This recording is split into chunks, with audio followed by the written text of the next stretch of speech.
Assalamu alaikum viewers, I'm Zubia Irfan. Welcome to another show of CxO Talk. As you know, it's a knowledge sharing platform for all the C-level across the Pakistan and around the globe. Every time we invite some interesting personalities in our show. Today we are honored to have Ms. Neelopher Khan with us. Ms. Neelopher Khan is a highly experienced professional with over 25 years of experience in integrated facility management, corporate real estate, and operational excellence. She has won IFMA Award for Excellence for Emerging Professional in 2021. She was also the president of Islamabad Chamber of Commerce, as well as she is an active philanthropist contributing to society, and now the only FM certified trainer in Pakistan. So let's meet and greet Miss Neelopher. Assalamu alaikum.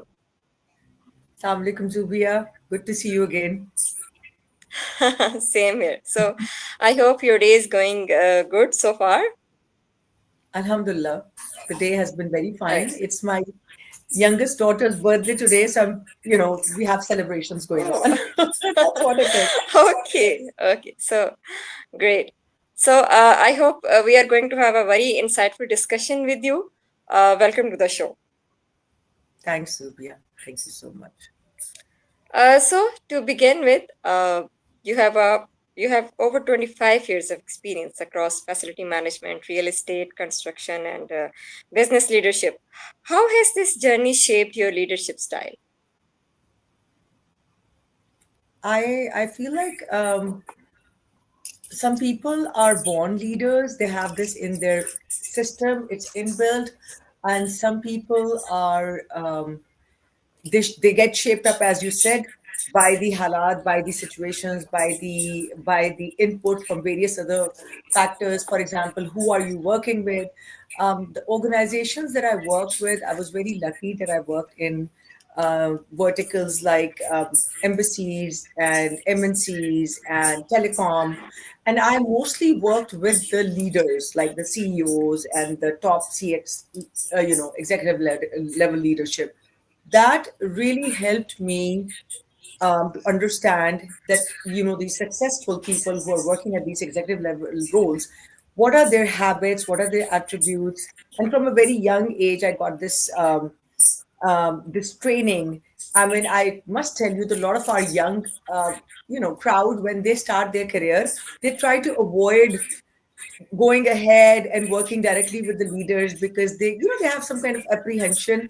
I was fearless, completely fearless. I think the drive was so strong. um, मुझे भी याद है, I would not name the CEOs, but there has been tough times and rough times, but that really shaped me in who I am today. However, it as a human, we have certain habits. As a human, we have certain attributes that also play a very important role in that. A leader has to be empathetic. A leader has to be very organized, because that's the way you are, and you set up the role because you're a role model for everybody around you. You need to have that empathy in you, because if you do not have that human factor and you're all machine made and your mind is totally working in that segment where you're just by the books and you're just by the SLAs and the KPIs and you know, unless there is no organizing human development involved in it, unless you're not teaching the team and you're not taking the team with you, you cannot stand alone and run an organization. You can run probably a shop, but you cannot run an organization. To create the environment, to create the mindset, you all have to grow together.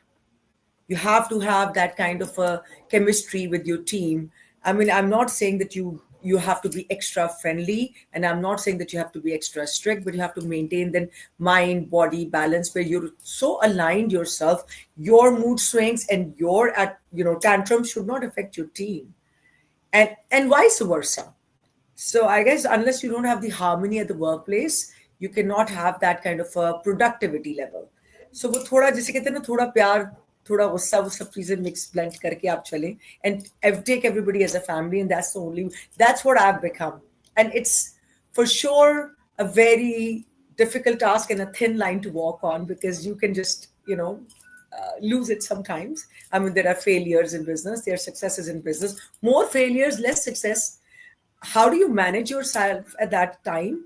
How do you treat people around you, because what the way you treat them, they're going to treat their the level that they are working with. For example, if somebody's reporting to me and I'm being harsh on that person is going to basically disseminate the same kind of energy to the person who's working with him in his team. So, I guess it's just all about teamwork and people at the end of the day. Right, right. So, Miss Neelopher, what initially inspired you to pursue a career in facility management and commercial real estate? Well, I do come from a commercial real estate family, and that's the background too. We have engineers in our family, including my father and my siblings. I personally wanted to become an architect. However, things turned out to be, they shaped up in a different way. So that had a lot of impact on me because I think I just saw that from the moment I was born and then I was growing up. Um, Honestly speaking, my first assignment was completely in a very different segment. It was in media and public affairs, and then I worked in development sector in terms of human development, in terms of education sector and trainings and development. For some reason, it all diversified towards the need of integrated facility management in Pakistan, because wherever I was working in the corporate or the telco sector, or whether I was working in an MNC or donor community, the one thing which was a biggest challenge was operational excellence and productivity in and the sustainable environment around you. Like uh, we're working in Pakistan. Pakistan has especially had major issues. Now we have overcome a lot of that. There was a time when there was a big issue with generators, with the electrical power outage, how you're combating with the managing the staff who's providing security, who's providing you with the tea, coffee, and the day to day, the real people, your support system, without whom you cannot function. And then at the same time, all the machines and the building management systems which are managing those machines. So I was very observant. I had very intricate eye when it came to the buildings. As I told you that I always wanted to become an architect, and for some reason, I got admission in NCA, and then I had to change that direction, but that stayed within me. And so, uh, a building is not just walls and doors and windows. A building is basically a place where you either live as a home or you work there in that capacity.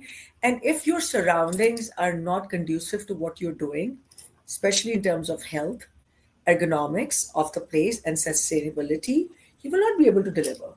I mean, I would ask you a question, Zubia, today, that if you go to a space, ऐसे इदारे हैं अभी तक कि आप जाते हैं जब उनके ऑफिस में, तो कहीं पान की पीक पड़ी हुई है, कहीं कोई सिगरेट पी रहे हैं और धुएं हैं, ढेरों ढेर पुरानी फाइलें पड़ी हुई हैं। अब मैं नहीं कहना चाहूंगी कि हमारे गवर्नमेंट के इदारे ऐसे, लेकिन बहुत से ऐसे इदारे अभी भी हैं। I had the experience of going there, क्योंकि आपको कभी ना कभी जाना पड़ता है। हमारे यूनियन काउंसिल के दफ्तर चले जाएं, कुछ ऐसी जगह हैं, तो आपसे वहां 5 मिनट बैठा नहीं जा सकता। आप उन लोगों के बारे में सोचिए जो वहीं रह रहे हैं और काम कर रहे हैं 8 से 10 घंटे। तो और अभी भी ऐसे एनवायरनमेंट है। और फिर उसके बाद वेरी अर्ली एज, 40s में ही 50s में ही किसी को टीबी हो जाती है, किसी को खांसी हो जाती है, किसी को कैंसर हो जाता है। ये बीमारियां क्यों है? एंड सबसे जो बड़ा हमारे यहाँ पे ऑर्थोपीडिक का प्रॉब्लम है, आपकी जो बैक के इश्यूज हो जाते हैं, because you are not sitting in an environment. आपकी कुर्सी वही पुरानी जो है, वो लकड़ी की, जिनकी बैक पे गेंद वो लगा हुआ होता है, मैंने केन की कुर्सियां, अब वो अभी तक वो यूज कर रहे हैं। हालांकि दुनिया कहाँ से कहाँ पहुंच गई। If you notice during Covid, the ergonomics, what kind of chairs you're using, how to have a backrest, how many times you have to get up in the day to make sure that your posture is right. Then at the same time, what kind of a light you're using. You're working at least 8 hours on the day in the computer, and you're looking at the light. So you have to make sure that what kind of a screen you're using, what kind of environment. So all of these things are facility management at the end of the day. And then, especially during COVID, the biggest challenge was because most of the people were working from home, but then there's certain people who were supposed to come to the office. They were working in shifts. So the number, for example, if there's a staff of 200 people, they were calling in 20 people at one time. So how are we going to use the desks, and how are we going to ensure that the janitors are disinfecting a building which has 500 desks? Or should we just limit their work and they only use 20 desks? So for that, the seating arrangement, the softwares came in where you are just going to book your seats, and only those seats will be disinfected and cleaned. So there's a lot of science to that. There's a lot of science and art. So it's a blend of interdisciplinary subjects.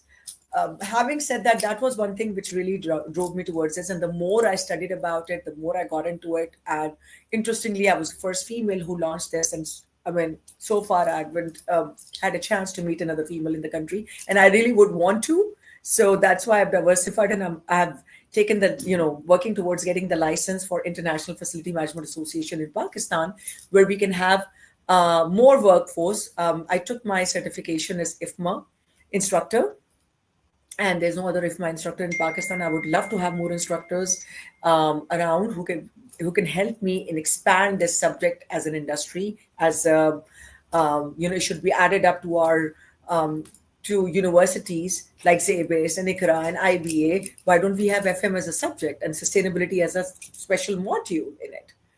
So, Zubia, this is my, a little bit about why I started IFM in Pakistan. I think there is a dire need of this. Very right, and I really appreciate your efforts. Thank you. So, next, Thank I would you. like to ask, facility management has evolved significantly. How do you see the industry transforming in next 5 to 10 years? Wow. And it's a perfect time and a perfect, question. Interestingly, Pakistan, you must have seen there's a lot of changes. We live in Islamabad and then Lahore and Karachi. Every 3 to 6 months, when I come back to Pakistan, I see 10 to 20 large vertical buildings being constructed, and the diaspora of the corporate real estate changing.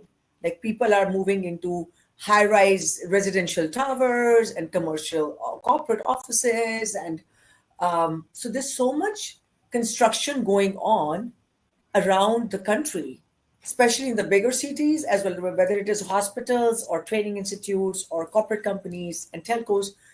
Somebody has to manage them. So the need of the corporate real estate has increased so much, and so is the need for the FM. So this market is just growing and emerging. And then we have a lot of external visitors, like a lot of Chinese coming into Pakistan, a lot of international companies now expand, bringing work in this region.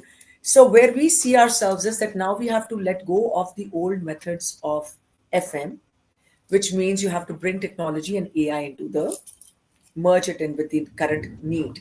For example, the entire US and Europe operate through CAFM, which is the facility management software, in which there are enablers where there is a reactive maintenance and protective, predictive analysis being done in advance, where you have all the periodic plans already listed that, okay, fine, अब एक generator लगा हुआ है, generator की maintenance साल में कितनी दफा होनी चाहिए. अब वो बेचारा जो इलेक्ट्रिशियन है उसको तो नहीं याद रहेगा, वो अपनी डायरी पे लिखेगा आज वो है कल वो नहीं है. तो ये सब चीजें हमें किसी सिस्टम्स में डालनी है, Zubia.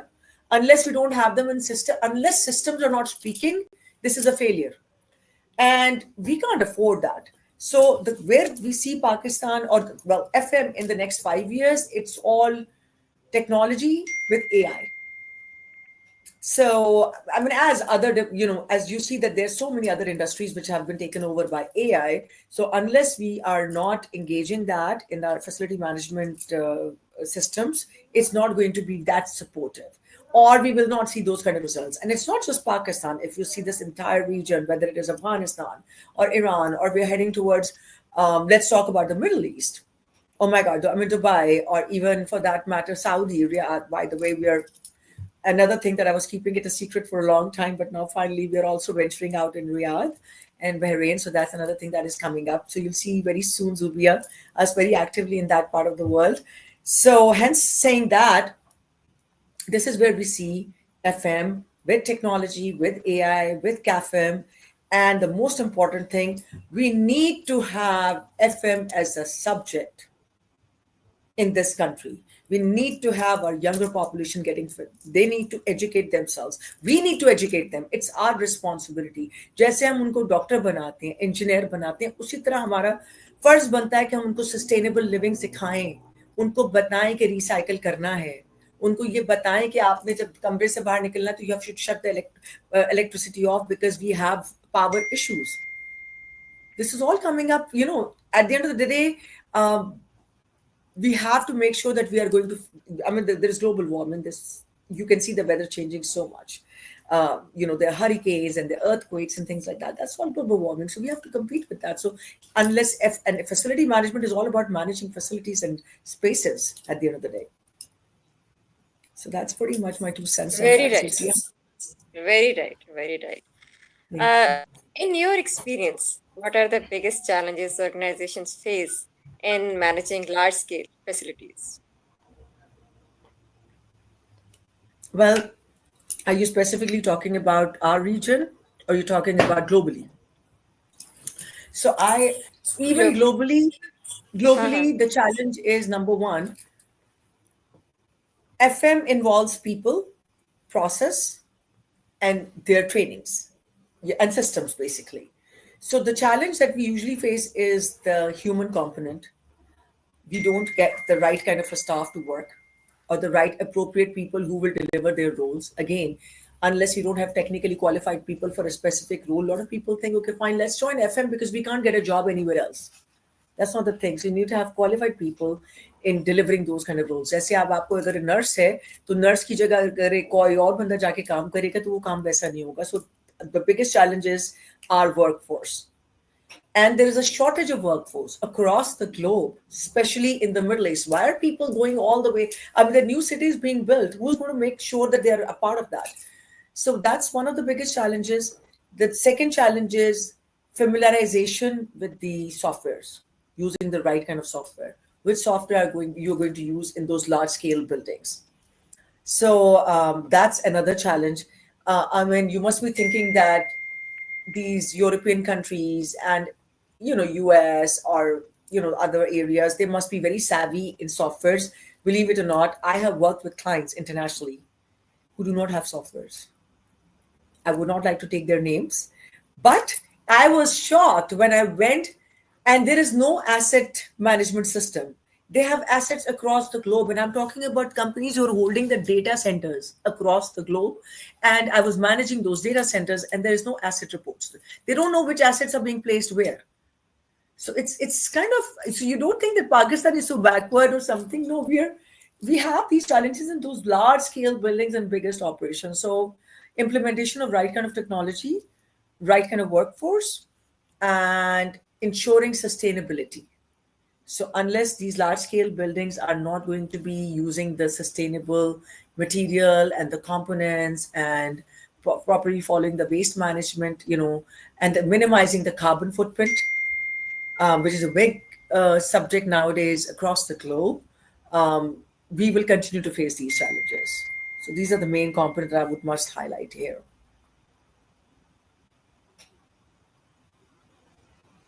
Very right. Very right. So, Ms. Neelopher, how do you balance operational efficiency with the need of sustainable and environmentally responsible solutions?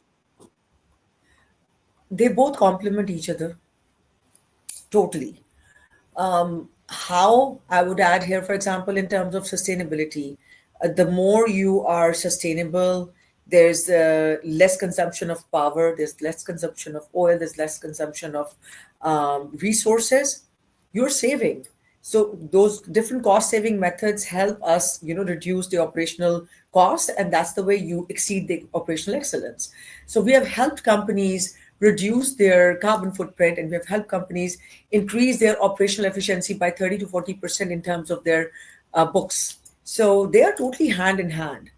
I wish people sometimes think that, okay, fine, if we are going to introduce waste management, recycling, we'll have to go and invest in buying those bins. We are going to be sorting out different trash. We're going to increase the cost, but they're not realizing they're actually reducing the cost. You can create the composite pits. You can actually have organic fertilizers. I mean, the biggest example, I was so happy to see that it's happening in Pakistan. Telenor is producing fertilizers and they're providing it to CDA, Capital Development Authority. Isn't that amazing? A teleco Beijing playing such a major role. It's all about sustainability at the end of the day. So they're increasing their revenue stream.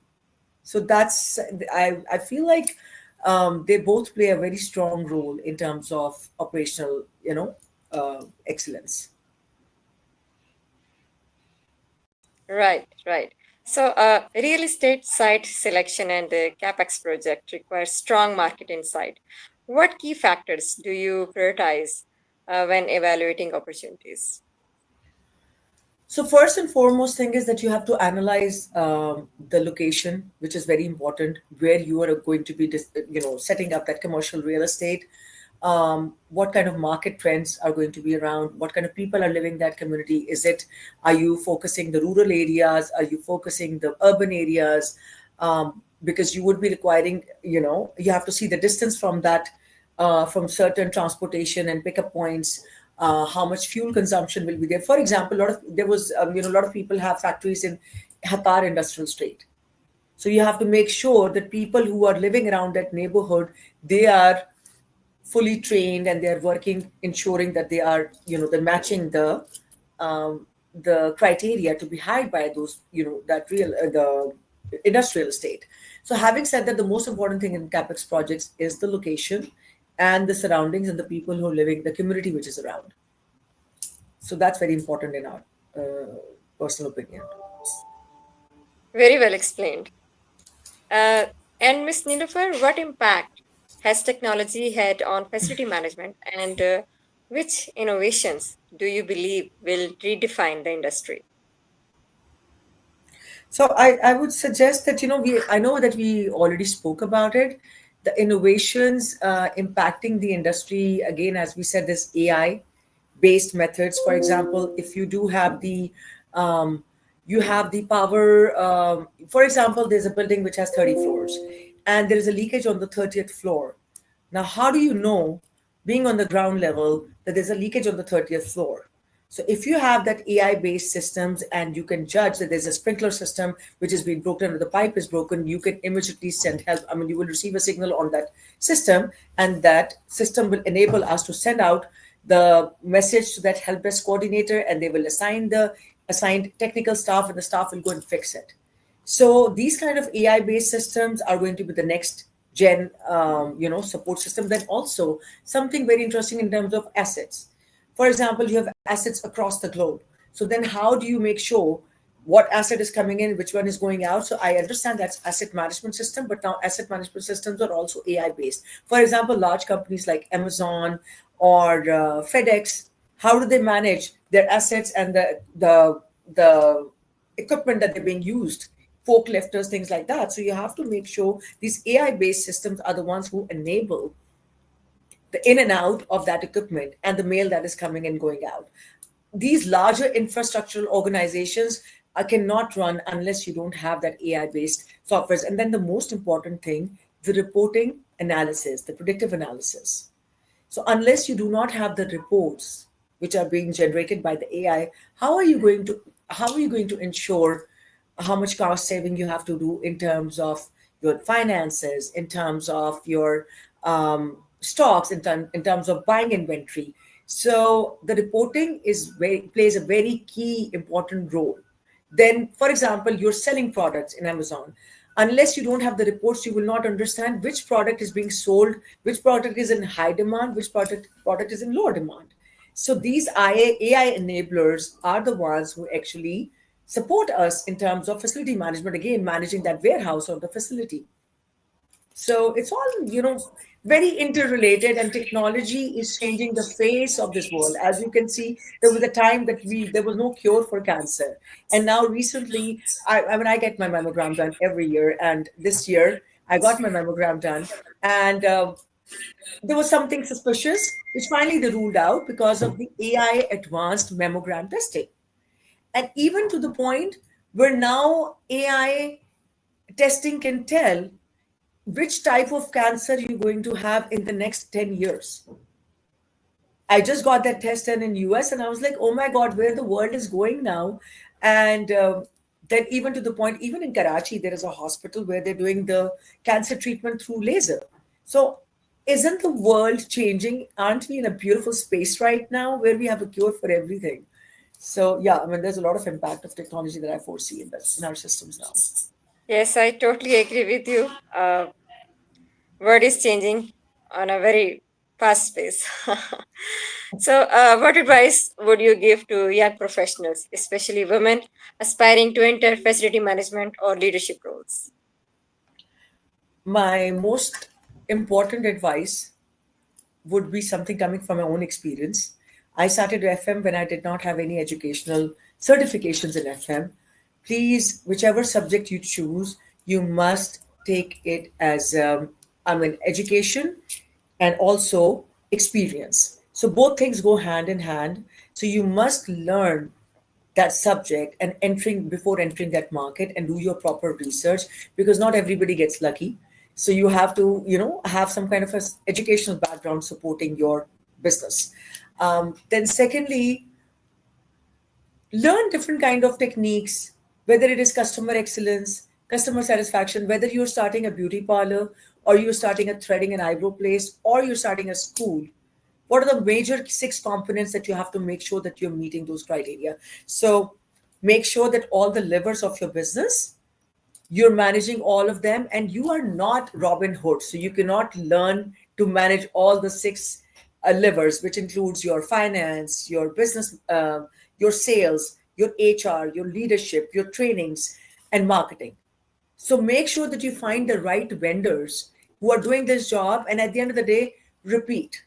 Whatever you're doing, just repeat. When you keep on repeating the same thing, for example, if you're meeting your vendors once a week, make sure that you repeat this every week. So having said that, practicing, learning your trade, making sure that you're on top of your business, and maintaining your work-life balance. You have a personal life, you have your health.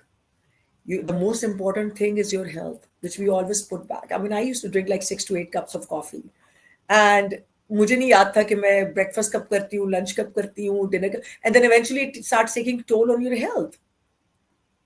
I mean, I learned it the hard way, but I don't want you to follow that. So remember that you are the most important person in your life. So start taking care of yourself, because everything begins from you. If you're there, everything will be fine. Very true. Very true. I totally agree with you. Okay, so looking back at your extensive career, what accomplishment are you most proud of?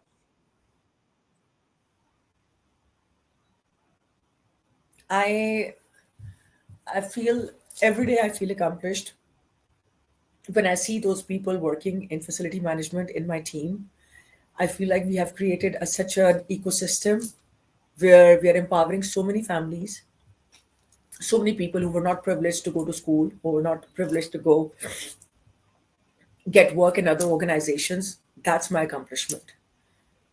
So that I feel like I've done something contributing to the society and making sure that I am also, मैंने भी कुछ हाथ बटाया है इन लोगों को एक support system create करके an ऐसी लेगेसी क्रिएट करने जा रहे हैं हम लोग by setting up facility management institute that it's going to be an ongoing process whether I'm there or I'm not there, this legacy will continue. So that's my accomplishment. I must say, this is your great achievement and accomplishment. And finally, I would like to ask, how has been your experience with CxO Global Forum so far? Fantastic. And getting better by every minute. I keep on seeing so many good changes that you and Kamal and the entire team is bringing, and especially the network of people that we get to meet with. I get so excited now. The first thing, पहले वो हम सारे जो है ना LinkedIn पे सारे, most of our professionals are on LinkedIn, right? So lately I see a lot of professionals on LinkedIn who are also members of CxO Forum. तो वो automatically एक ना comfort zone develop हो जाता है. Zubia, so you're also on CxO Forum. So वो हमारी जो business relationship और जो हमारी chemistry है वो automatically create हो जाती है कि everybody knows it's such a dignified platform that not any ordinary person can be a part of it. So definitely, whoever you're dealing with who's another CxO Forum member, he's a part of our family. उनसे तो हम कभी भी काम कर सकते हैं, because we know that how beautiful this ecosystem is all about. So kudos to Kamal and you and your team. I get to hear you, by the way, by watching the CxO Talk of the Town, I get to meet so many entrepreneurs, and which I had never thought that I would be able to meet. And now, I'm going to talk to Kamal about adding us up to the Riyadh chapter also, and also to the Bahrain chapter. Wonderful, wonderful. So, in the end, I would like to say thank you very much for your time. And on behalf of CXO Global Forum, we wish you more and more success and a very, very happy birthday to your daughter. Thank you, Zubia. Thank you so much. Pleasure is all mine. I hope to see you soon. Thank you. Sure. So, viewers, this is it for today. Inshallah, see you soon with some another amazing personality. Till then, take care. Allah Hafiz.